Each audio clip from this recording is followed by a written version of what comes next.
आज के इस वीडियो में आप सभी लोगों का स्वागत है और मैं हूं अमित फ्रॉम द एस्पिरेशन। और आज हम लोग एक बहुत ही कंट्रोवर्शियल ये मुद्दे के ऊपर ये चर्चा करने के लिए या उसकी ये विवेचना करने के लिए हम लोगों ने ये वीडियो बनाई है। आप लोगों को मालूम ही होगा कि अमेरिकन प्रेसिडेंट जो है वो ऐसा लगता है कि काफी ये विमिसिकली यानी कि जो भी उनके ये मन में आता है वो ये बोलते रहते हैं और उनकी बातों का ना कोई ये सर होता है ना पैर होता है। और एक प्रकार से जो उनका जो भी एक्शन होती है वो ऐसा ये नहीं लगता है कि उनके एक्शंस में ये कहीं से भी स्टेट्समैनशिप है या वो एक रिस्पॉन्सिबल एक यानी कि वर्ल्ड लीडर के रूप में वो ये बिहेव कर रहे हैं या वो अमेरिका जैसी ये सुपर पावर ये देश के वो राष्ट्रपति हैं। तो इस प्रकार से उनका ये बिहेवियर ये रहता ही नहीं है और पता नहीं उनके दिमाग में ये जो कुछ भी आता है और जैसे भी बातें आती हैं और जो कुछ भी आती हैं वो ये बोलते चले जाते हैं। तो उनकी ये भिन्न भिन्न प्रकार की ये बातें हैं, भिन्न भिन्न ये देशों के लिए हैं। हालांकि एक बात तो ये क्लियर है कि अमेरिकन ये प्रेसिडेंट जो है उनकी जो यानी कि पॉलिटिकल अंडरस्टैंडिंग है ये उतनी ये ज्यादा नहीं है, उनके अंदर स्टेट्समैनशिप का अभाव है, ये बात तो स्पष्ट है। यानी कि उनके ये कार्यों की तुलना या उनके ये सोच की तुलना उनके जो ये प्रेडेसेसर जो रहे हैं यानी कि अमेरिकन जो ये दूसरे ये प्रेसिडेंट्स रहे हैं जैसे कि आपको ये बराक ओबामा, तो बराक ओबामा में एक प्रकार की आपको स्टेट्समैनशिप थी। उनकी बातों से ऐसा लगता था कि वो एक मतलब जिम्मेवार व्यक्ति हैं। उनकी अंडरस्टैंडिंग जो है ये पूरे ये वर्ल्ड पॉलिटिक्स के बारे में वो काफी वो ये बेहतर थी और काफी उनमें ये डेप्थ था। और इसके साथ साथ उनका ये बिहेवियर भी जो है वो काफी ये रिस्पॉन्सिबल ये रहता था। लेकिन अमेरिकन ये प्रेसिडेंट यानी कि ये वर्तमान में जो अमेरिकन ये प्रेसिडेंट है मिस्टर ये डोनाल्ड ट्रंप, ये काफी इनका ये विमिस्कल ये बिहेवियर है और उनके एक्शंस भी ये बहुत ही अनप्रेडिक्टेबल होते हैं। तो खैर ये तो उनकी बात है, लेकिन आपने ये सुना होगा अभी हाल फिलहाल में ही एक प्रकार से ये भारतवर्ष को यानी कि एक प्रकार से ये धमकाते हुए उन्होंने ये बात बोली थी कि ये भारतवर्ष के ऊपर ये 25% ये टैरिफ। और आज के न्यूज में तो यानी एक बात और आ रही है कि शायद वो लगता है कि वो ये गुस्से में है कि भारतवर्ष उनकी बात को ये नहीं मान रहा है या भारतवर्ष के साथ उनकी आपको ये ट्रेड आपको ये डील जो है अमेरिका की वो उनके इंटरेस्ट के अकॉर्डिंग वो संपन्न वो ना हो पाई। तो ऐसा लग रहा है कि एक तरीके का उनके अंदर ये खीस है। तो आज के डेट में उन्होंने एक प्रकार से और ये धमकी दी है ये भारतवर्ष को कि 25% से भी ये ज्यादा ये टैरिफ ये लगाए जाएंगे यानी कि ये भारतीय ये वस्तुओं के ऊपर। इसका ये मतलब है कि ये भारतवर्ष से ये जिन वस्तुओं का एक्सपोर्ट किया जाता है अमेरिका में, तो अमेरिका में यानी कि वैसी ये भारतीय ये वस्तुओं के ऊपर ये 25% या अगर आज की बात को अगर उनको ये सीरियसली अगर उनकी बातों को सीरियसली ये लिया जाए तो 25% से भी ये ज्यादा का ये टैरिफ यानी कि अमेरिका जो है वो लगाने जा रहा है। तो निश्चित रूप से इसके जो रिपरकशंस है ये भारतीय अर्थव्यवस्था के ऊपर ये पड़ेंगे। तो खैर मतलब अगर वो रिपरकशंस यानी उसके इफेक्ट्स ये पड़ेंगे तो पड़ेंगे, लेकिन हमारे अपने ये नेशनल इंटरेस्ट में हमारे लिए जो भी हित यानी हितकारी होगा, जो भी हम लोगों के लिए यूजफुल होगा, हम लोग उसी प्रकार से ये डिसीजन लेंगे यानी हमारे देश की जो लीडरशिप है, क्योंकि हम लोग एक बहुत सॉवरेन कंट्री है और अपने ये राष्ट्रीय हित को ये देखते हुए ये हमारे देश की सरकार के पास ये संप्रभु शक्ति है कि वो अपने हित के हिसाब से यानी कि हमारे जो देश की ये राष्ट्रीय हित है उसके हिसाब से हम लोग अपने बारे में डिसीजंस ले। और इसके साथ साथ अमेरिका ने ये भारतवर्ष को इसलिए भी हड़काया है, और वो लोग यानी कि अमेरिकन ये प्रेसिडेंट ओपनली ये बोल रहे हैं कि भारतवर्ष जो आपको यानी कि ऑयल का यानी कि क्रूड ऑयल का जो वो आपको इंपोर्ट कर रहा है ये रशिया से, तो उसको वो रोक दे। यानी कि हम लोग ये तेल का जो आयात कर रहे हैं ये रशिया से, उसको ये रोक दिया जाए। और अमेरिकन प्रेसिडेंट का ये कहना है कि जो भारत की जो ये आपको यानी कि ये तेल ये रिफाइनरी की जो ये कंपनियां हैं वो कम मूल्य पे वो तेल को खरीद रही हैं वो रशिया से, और उसके बाद से ये बाजार में उन ये तेलों को ये बेच करके वो मोटा यानी कि मुनाफा कमा रही है। और एक प्रकार से ये रशिया को इकोनॉमिक सपोर्ट मिल रहा है,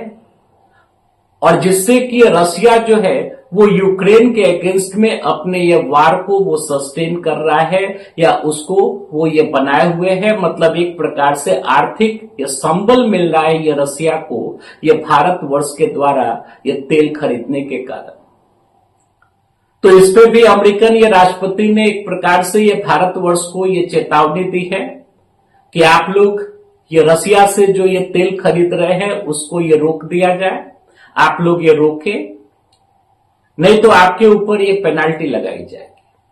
तो खैर ये सब तो जो बातें हो रही थी वो तो हो ही रही थी, लेकिन इसी मध्य यानी कि अमेरिकन ये राष्ट्रपति ने एक बहुत ही एक बेतुका स्टेटमेंट ये जारी कर दिया कि इंडियन इकोनॉमी जो है वो एक डेड इकोनॉमी है।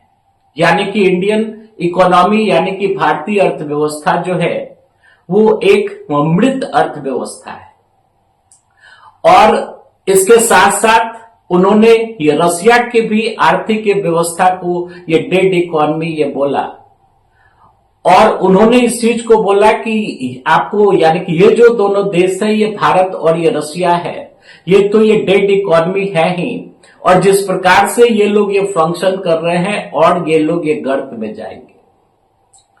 तो अमेरिकन राष्ट्रपति का ये जो स्टेटमेंट है ये भारतवर्ष की आर्थिक व्यवस्था के बारे में ये एक बहुत ही एक कंट्रोवर्शियल स्टेटमेंट है। और अगर इसको यानी कि फैक्चुअली अगर देखा जाए तो फिर अमेरिकन या राष्ट्रपति का ये जो स्टेटमेंट है वो यानी कि वस्तु स्थिति से वो काफी दूर है। तो आज के वीडियो में हम लोग इसी चीज के ऊपर ये चर्चा कर रहे हैं कि डेड इकोनॉमी आखिर होती क्या है और किस प्रकार की आर्थिक व्यवस्था को हम लोग ये डेड इकोनॉमी ये बोलेंगे, यानी कि मृत आर्थिक व्यवस्था हम लोग ये कैसे इकोनॉमी को बोलेंगे। और फिर उसके आधार पे हम लोग इन चीजों का आकलन ये करेंगे कि क्या वास्तव में ये भारतवर्ष की जो आर्थिक व्यवस्था है उसको क्या ये डेड इकोनॉमी की श्रेणी में रखा जा सकता है, क्योंकि ये एक बहुत ही हार्ड स्टेटमेंट है। यानी कि भारतवर्ष की आर्थिक व्यवस्था के लिए ये बोल देना आउटराइटली कि भारतवर्ष की आर्थिक व्यवस्था जो है वो एक मृत आर्थिक व्यवस्था है, ये अपने आप में एक बहुत ही हार्ड स्टेटमेंट है। और अगर आपको यानी कि ये सब टाइप के स्टेटमेंट जो है अगर किसी रेस्पॉन्सिबल ये कंट्री के किसी ये सुपर पावर के ये प्रेसिडेंट के द्वारा अगर ये दिए जा रहे हैं तो फिर यानी ऐसे स्टेटमेंट्स का आकलन करना ये जरूरी हो जाता है कि आपको ये वास्तव में जो उनका स्टेटमेंट है वो क्या ये फैक्ट से रिलेटेड है। तो इस क्रम में हम लोग ये सबसे पहले इस चीज को देखेंगे कि किस प्रकार की आर्थिक व्यवस्था को हम लोग ये डेड इकोनॉमी बोलते हैं। तो उसके यानी कि 4-5 जो है वो इंपॉर्टेंट एक कैरेक्टरिस्टिक्स होती हैं, यानी कि हम लोग ये वैसी आर्थिक व्यवस्थाओं को ये डेड इकोनॉमी ये बोलेंगे। उसमें ये पहला कैरेक्टरिस्टिक है कि ऐसी आर्थिक व्यवस्था ये जिसमें कि ये जीरो या नेगेटिव ये ग्रोथ हो। तो जीरो या नेगेटिव ये ग्रोथ का ये अर्थ हुआ कि उस कंट्री के अंदर जो ये जीडीपी ग्रोथ है वो शून्य पे चला गया। या निगेटिव में ये चला गया हो, तो इसका यह मतलब हुआ कि उस देश के अंदर ये वस्तुओं और सेवाओं का उत्पादन जो है वो नहीं हो रहा है। यानी कि उस कंट्री के अंदर ये किसी भी प्रकार की ये प्रोडक्टिव एक्टिविटी नहीं हो रही है, या उसको इकोनॉमिक्स के ये टर्म्स में ये बोला जाए तो यानी कि उस देश के अंदर अगर ये किसी भी प्रकार का ये वैल्यू एडिशन ये नहीं हो रहा है, तो वैसी आर्थिक व्यवस्था को हम लोग ये डेड इकोनॉमी बोलते हैं। फिर ये दूसरा कैरेक्टरिस्टिक है कि वैसी आर्थिक व्यवस्था जिसमें कि हाइपर इन्फ्लेशन की स्थिति आ जाए या हाइपर डिफ्लेशन की स्थिति आ जाए। तो हाइपर इन्फ्लेशन की स्थिति का यह अर्थ हुआ कि जो ये मूल्य वृद्धि है, यानी कि ये महंगाई जो है, ये मुद्रास्फीति जिसको बोलते हैं, ये एकदम से अनकंट्रोल्ड हो जाए। यानी कि मुद्रास्फीति की दर इतनी ये बढ़ जाए, यानी इतनी बढ़ जाए, आपको जैसा कि ये जिम्बाब्वे में हुआ था, ये वेनेजुएला में हुआ था, कि आपको एक छोटा सा हाउस होल्ड का सामान खरीदने के लिए भी, या कोई यानी कि रोजमर्रा के जीवन की एक छोटी सी उपभोग की वस्तु ये खरीदने के लिए भी आपको ये बहुत सारे ये पैसे का यानी कि एक्सपेंडिचर ये करना पड़े, ये बहुत सारे ये पैसे की ये जरूरत हो, तो सामान्य भाषा में आप समझिए कि ऐसी ही स्थिति को हाइपर इन्फ्लेशन की स्थिति बोलते हैं। तो अगर आपको यानी कि दूसरा कैरेक्टरिस्टिक आपको ये है कि अगर उस आर्थिक व्यवस्था में हाइपर इन्फ्लेशन की स्थिति अगर ये बन रही है या हाइपर ये डिफ्लेशन की स्थिति बन रही है, तो इन्फ्लेशन का उल्टा होता है ये डिफ्लेशन। यानी कि ये जरूरत से ज्यादा अगर ये डिफ्लेशन की स्थिति अगर हो रही है, तो ऐसी भी आर्थिक व्यवस्था को हम लोग यानी कि डेड इकोनॉमी बोलेंगे। तो हाइपर इन्फ्लेशन, इसी को ये गैलोपिंग इन्फ्लेशन भी बोलते हैं, यानी कि इन्फ्लेशन की वो दर जो कि ये बिल्कुल ही अनसस्टेनेबल हो, यानी कि वस्तुओं और सेवाओं का यानी जो इसेंशियल कॉमोडिटीज है, जो ये जीवन यापन के लिए जो आवश्यक ये वस्तुएं हैं, उन आवश्यक वस्तुओं का भी ये प्राइस जो है ये मार्केट के अंदर इतना ज्यादा बढ़ जाए, इतना ज्यादा बढ़ जाए, इतना ज्यादा बढ़ जाए कि कॉमन मैन उसको अफोर्ड ही ना कर सके। तो ऐसी भी आर्थिक व्यवस्थाएं जो हैं ये मृत आर्थिक व्यवस्थाओं की ये श्रेणी में आते हैं। फिर ये तीसरा कैरेक्टरिस्टिक है कि मास अनएम्प्लॉयमेंट की स्थिति अगर ये परसिस्ट कर रही है इकोनॉमी में, तो यानी कि बहुत ही मास लेवल पे ये बेरोजगारी की समस्या जो है अगर उस इकोनॉमी के अंदर यानी कि अगर ये मौजूद है, यानी कि लोग जो हैं वो काम करने के लिए तैयार हैं और जो एग्जिस्टिंग ये वेज रेट है उस ये वेज रेट पे भी वो काम करने के लिए तैयार हैं, लेकिन उसके बावजूद भी अगर उनके लिए कोई ये रोजगार ये नहीं मिल पा रहा है इकोनॉमी के अंदर, तो ये भी एक डेड इकोनॉमी का ये संकेत है। फिर आपको यानी कि चौथा ये कैरेक्टरिस्टिक आप इस चीज की होती है डेड इकोनॉमी की, कि जो भी ये डेड इकोनॉमी होगी उस इकोनॉमी का, उस आर्थिक व्यवस्था का या उस ये देश के अंदर जो वहां का ये फाइनेंशियल सिस्टम जो है यानी कि पूरा ये कोलैप्स कर जाए। इसका ये मतलब है कि ये बैंक्स जो है ये बैंकरप्ट हो जाए, या उस देश के अंदर जो वहां का ये कैपिटल मार्केट है वो ये क्रैश कर जाए और किसी भी प्रकार से ये फंड का मोबिलाइजेशन जो है वो उस कंट्री के अंदर ये नहीं हो रहा है, यानी कि ये पूरा का पूरा ये फाइनेंशियल सिस्टम ही ये कोलैप्स कर जाए, यानी कि उस देश का ये मनी मार्केट है या कैपिटल मार्केट है सब ये कोलैप्स कर जाए, उनकी ये क्रेडिबिलिटी ये खत्म हो जाए, उनकी विश्वसनीयता ये खत्म हो जाए और लोगों का विश्वास नहीं रहे ऐसी संस्थाओं के ऊपर, तो ये भी ये डेड इकोनॉमी का ये कैरेक्टरिस्टिक होता है। फिर आपको एक और ये कैरेक्टरिस्टिक होती है कि जो डेड इकोनॉमी होती है उनमें आपको ये प्रोडक्शन में यानी कि उस इकोनॉमी में जो उत्पादन का काम हो रहा है, जो प्रोडक्शन का काम हो रहा है उसमें ये शार्प डिक्लाइन हो जाए, यानी कि ये प्रोडक्शन के काम में ये काफी एक कमी आ जाए, और इन्वेस्टमेंट जो है वो इन्वेस्टमेंट ये ऑल टाइम ये लो चला जाए। इसका ये मतलब है कि जो इन्वेस्टर्स जो है उनका ये विश्वास नहीं रहा उस आर्थिक व्यवस्था पे, तो जब तक इन्वेस्टमेंट नहीं होगा ये तब तक ये प्रोडक्शन का काम नहीं होगा उस इकोनॉमी के अंदर। तो इन्वेस्टर्स का ये कॉन्फिडेंस जो है वो उस इकोनॉमी के अंदर, उस आर्थिक व्यवस्था के अंदर अगर ये लूज कर जाए तो ये भी आपको ये डेड इकोनॉमी की ये पहचान होती है। फिर आपको यानी कि वैसी आर्थिक व्यवस्था होगी ये किसी भी ये देश में जिसकी की इकोनॉमी की क्रेडिबिलिटी ही ये खतरे में है, तो फिर वहां पे आप समझ सकते हैं कि गवर्नमेंट भी ये बैंकरप्ट हो जाएगी। यानी कि सरकार जो है वो भी ये दिवालिया हो जाएगी। यानी कि कुल मिला जुला करके जो ये देश का जो फाइनेंशियल सिस्टम है वो ये कोलैप्स कर गया, ये गवर्नमेंट की ऑथोरिटी ही ये खत्म हो गई। तो ऐसी जो आर्थिक व्यवस्थाएं होती हैं वैसी ही आर्थिक व्यवस्थाओं को हम लोग यानी कि डेड इकोनॉमी बोलते हैं। और डेड इकोनॉमी होने के ये बहुत सारे ये कारण हो सकते हैं। जैसे मान लीजिए कि किसी एक कंट्री के अंदर ये पुअर ये गवर्नेंस है, यानी कि उस कंट्री के अंदर अगर ये पॉलिटिकल स्टेबिलिटी नहीं है, यानी कि बार बार ये सरकारें ये बदलती हैं, या राजनीतिक ये संघर्ष और ये सामाजिक संघर्ष की स्थिति अगर ये बराबर ये बनी रहती है उस ये देश के अंदर,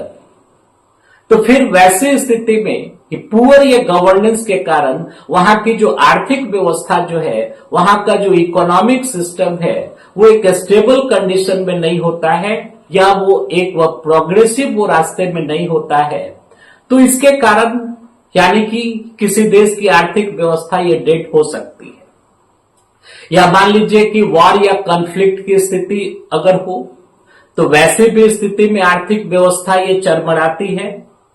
या अगर मान लीजिए कि किसी कंट्री के ऊपर ये सैंक्शंस ये बहुत सारे ये लगाए गए हो और वो कंट्री जो है वो बहुत ही आइसोलेशन में वो रह रही हो, बिल्कुल अलग थलग है, देश दुनिया से उसे ये कोई मतलब नहीं है। जैसे कि ये नॉर्थ कोरिया की जो आर्थिक व्यवस्था है, हम लोग जानते हैं कि ये नॉर्थ कोरिया के जो ये शासक है तो वो भी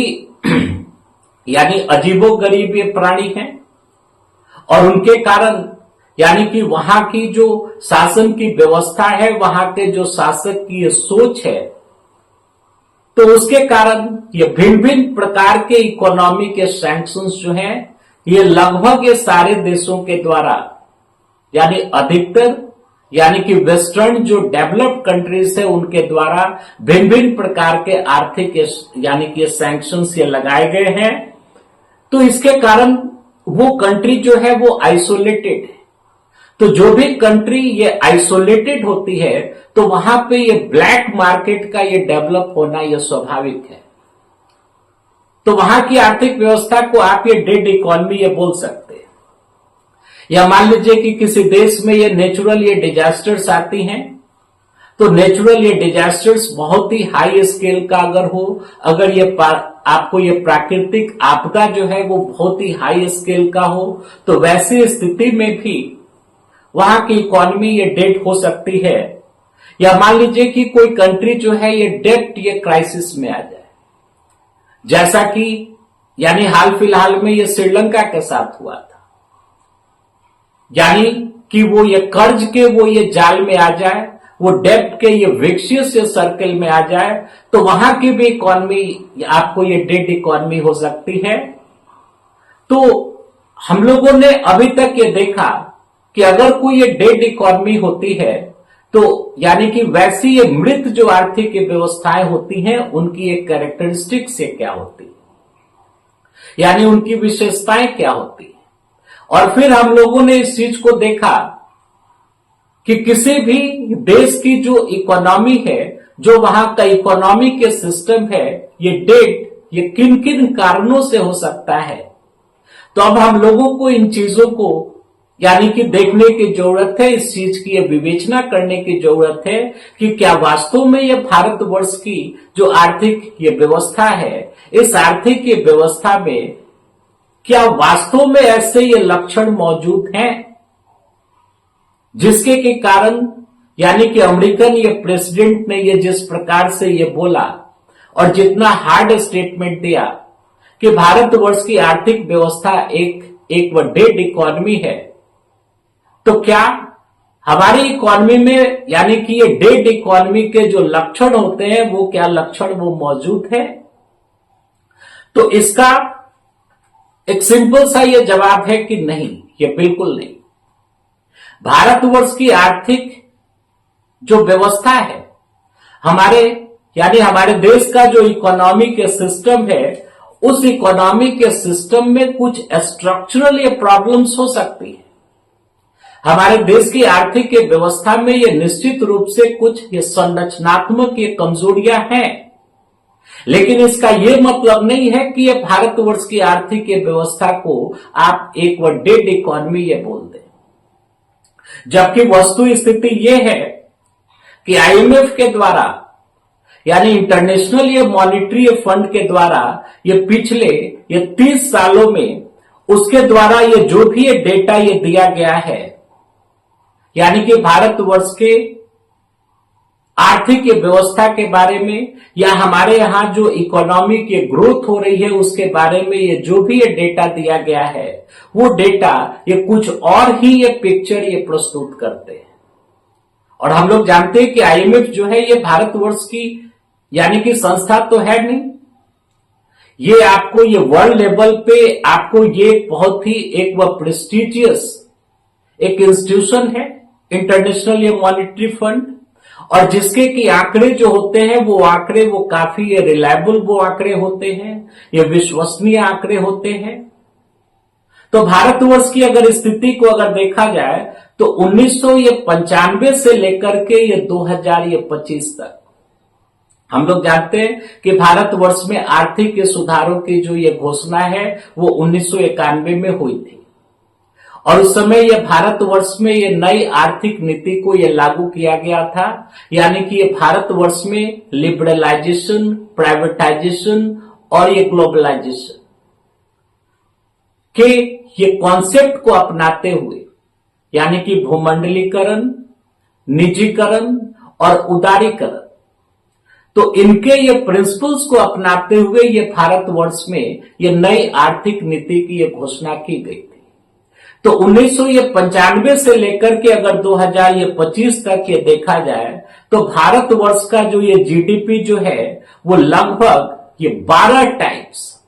यानी कि 12 टाइम्स, यानी कि ये 12 गुना जो है उसके ये जीडीपी के ये साइज में ये बढ़ोतरी हुई है। और ये बहुत ही एक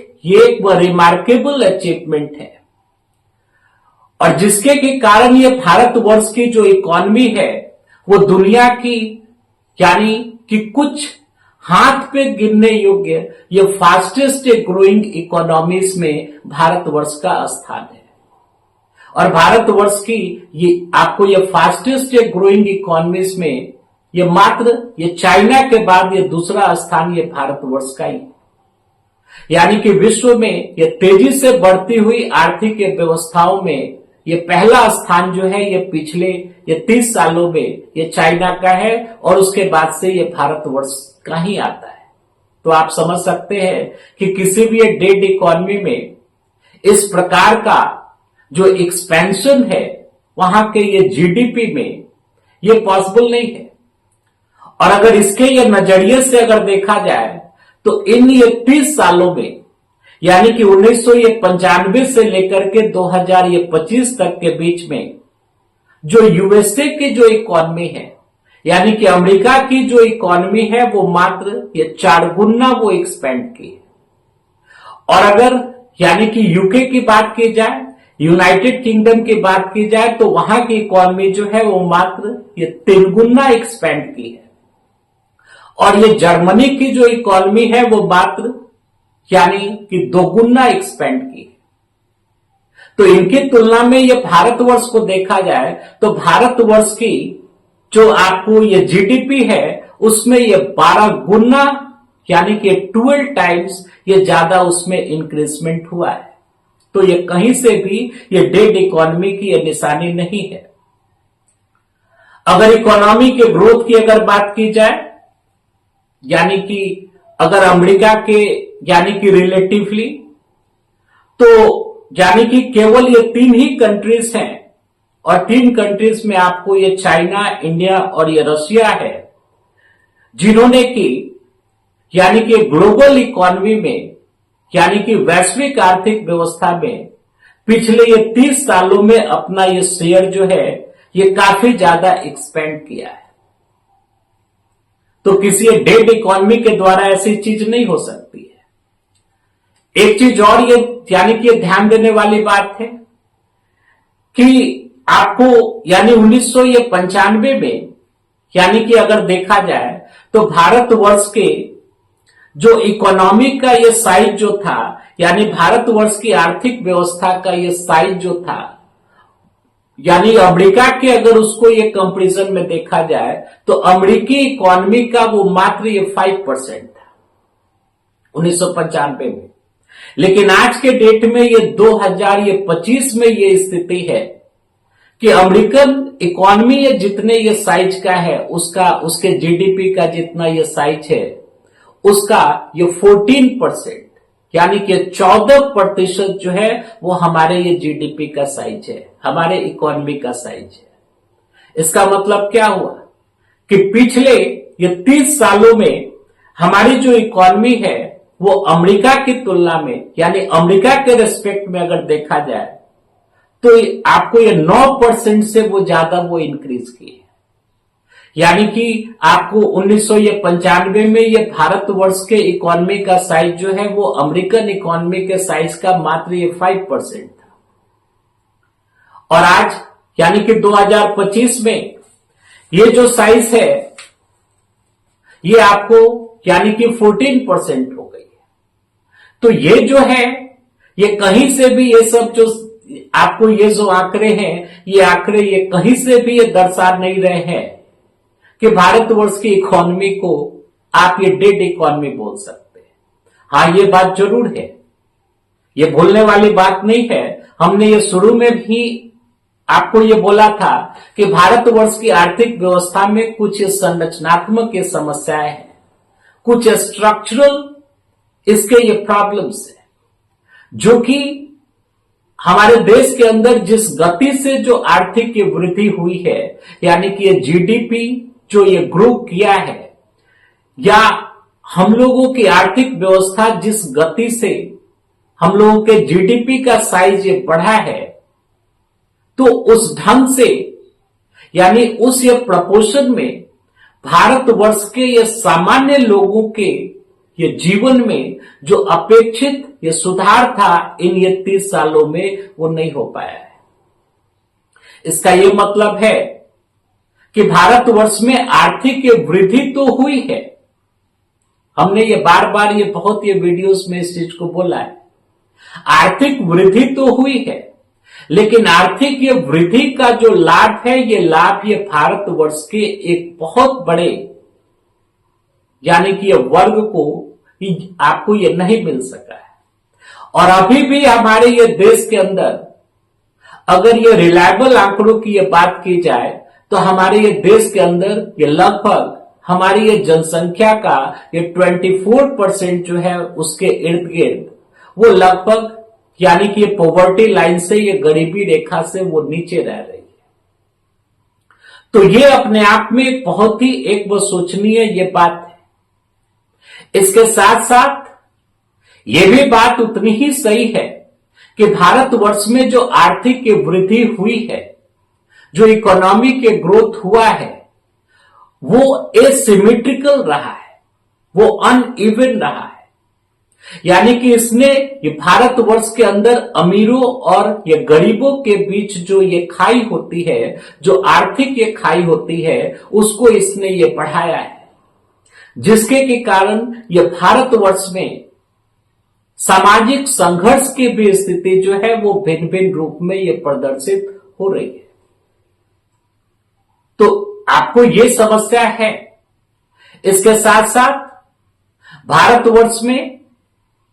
यह भी ये देखने में आ रहा है कि जो आर्थिक वृद्धि हो रही है उस आर्थिक वृद्धि का लाभ जो है वो देश के कुछ ये गिने चुने ये वर्गों तक ही या व्यक्तियों तक ही वो आपको आर्थिक लाभ जो है वो सीमित है। एक चीज और है कि अगर हम लोग यानी कि 2008 के अराउंड में अगर आप देखिएगा तो 2008 के अराउंड में जो ये ग्लोबल इकोनॉमी के क्राइसिस आई थी, पूरे विश्व में एक प्रकार से ये मंदी की स्थिति थी, लेकिन उस टाइम में भी ये भारतवर्ष में जो इकोनॉमी के ग्रोथ था वो लगभग 8-9% के लगभग ये रहा था। लेकिन उसके ये बाद के ये वर्षों में आप देखिएगा तो धीरे धीरे जो इकोनॉमी के ग्रोथ है आपको यानी कि जीडीपी का ये ग्रोथ रेट है वो सिमट करके 6-6.5% के लगभग में ये आ गया है। लेकिन ये भारतवर्ष में जिस स्तर की ये गरीबी है और भारतवर्ष में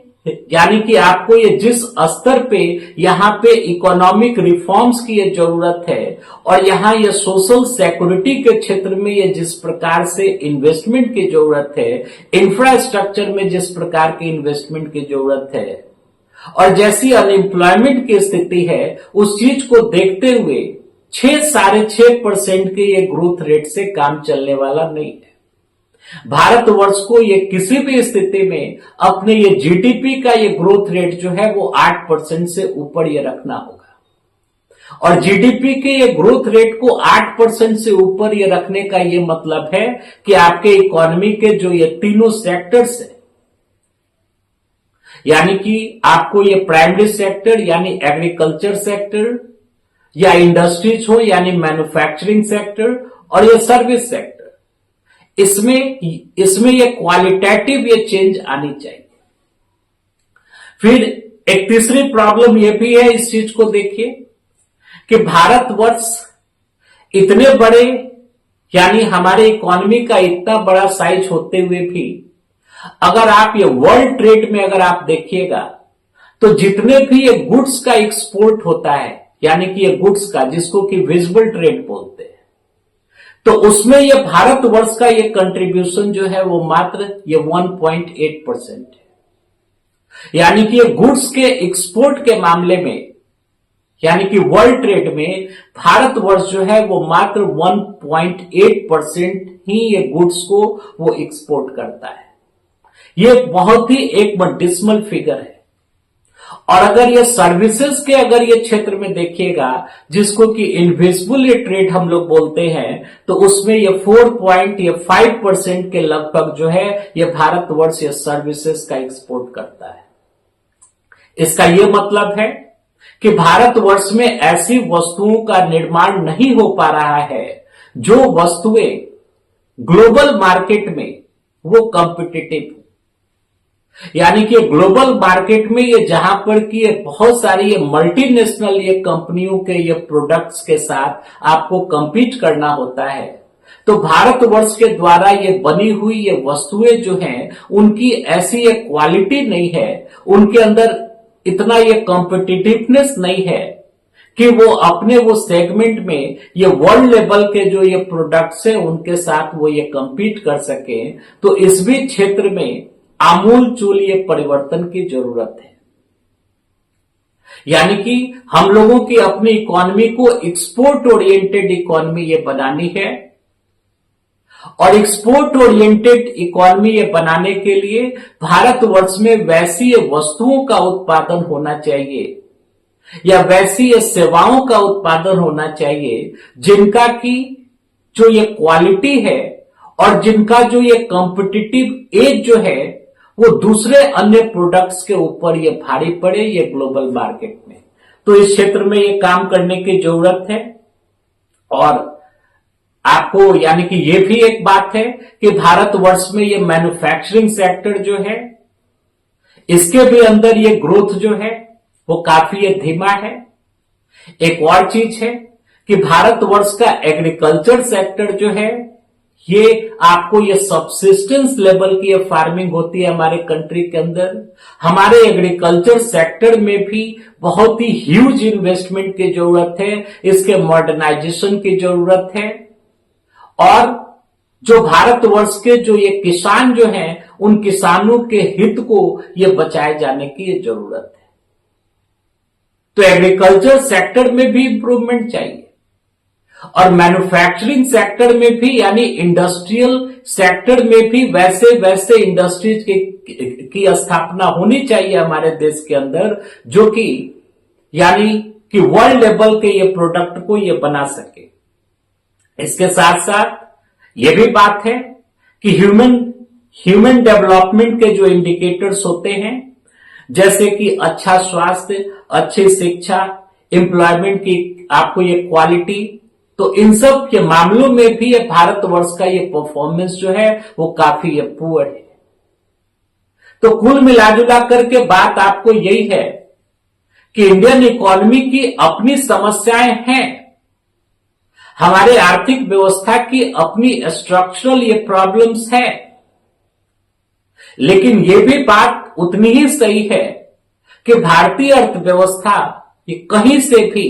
इसको ये डेड इकोनॉमी ये नहीं बोला जा सकता। भारतीय अर्थव्यवस्था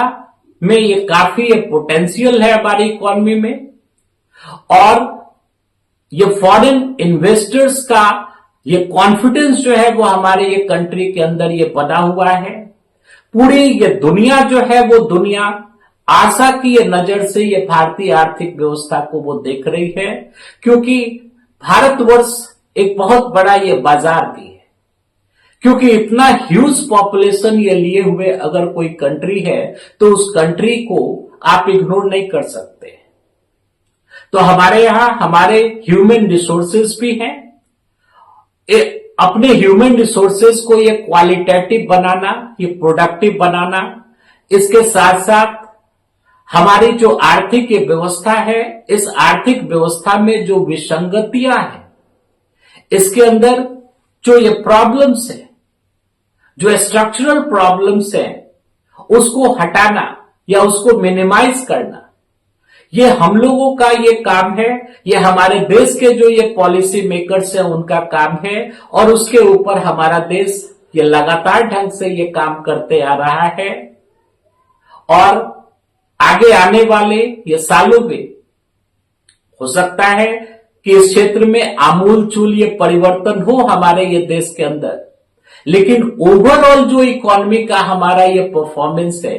अगर इसको ये रेस्ट ऑफ द वर्ल्ड की ये तुलना में अगर उसको एनालाइज किया जाए तो ये कहीं से भी नहीं बोला जा सकता कि जो भारतवर्ष की आर्थिक व्यवस्था है वो आर्थिक व्यवस्था एक वन डेड इकोनॉमी है। तो अमेरिकन प्रेसिडेंट को जो बोलना है वो बोलते रहे, इससे ये सच्चाई नहीं बदल जाती है। और सच्चाई यही है कि हमारे देश में एक वाइब्रेंट इकोनॉमी है। हमारे देश की आर्थिक व्यवस्था जो है ये मजबूत आर्थिक व्यवस्था है, ये एक गतिशील आर्थिक व्यवस्था है, इसके अंदर ये रोबस्टनेस है। लेकिन साथ ही साथ ये भी हम लोगों को ये स्वीकार करना है कि भारतीय अर्थव्यवस्था की अपनी ये विसंगतियां भी हैं, उसमें ये प्रॉब्लम्स भी हैं, और उन प्रॉब्लम्स को हटाना हमारे ये पॉलिसी मेकर्स का ये परम ये कर्तव्य है। क्योंकि ये किसी भी आर्थिक व्यवस्था के अंदर अगर ये वृद्धि हो रही है, या आर्थिक विकास हो रहा है, या आर्थिक वृद्धि हो रही है, तो उसका अंतिम रूप से लक्ष्य या ध्येय यही होता है या होना चाहिए, ये किसी भी वेलफेयर स्टेट में कि सामान्य जनता का जो जीवन स्तर है उस ये जीवन स्तर में ये गुणात्मक ये परिवर्तन है। तो आज के वीडियो में इतना ही। आशा है आपको ये वीडियो अच्छा ये लगा होगा,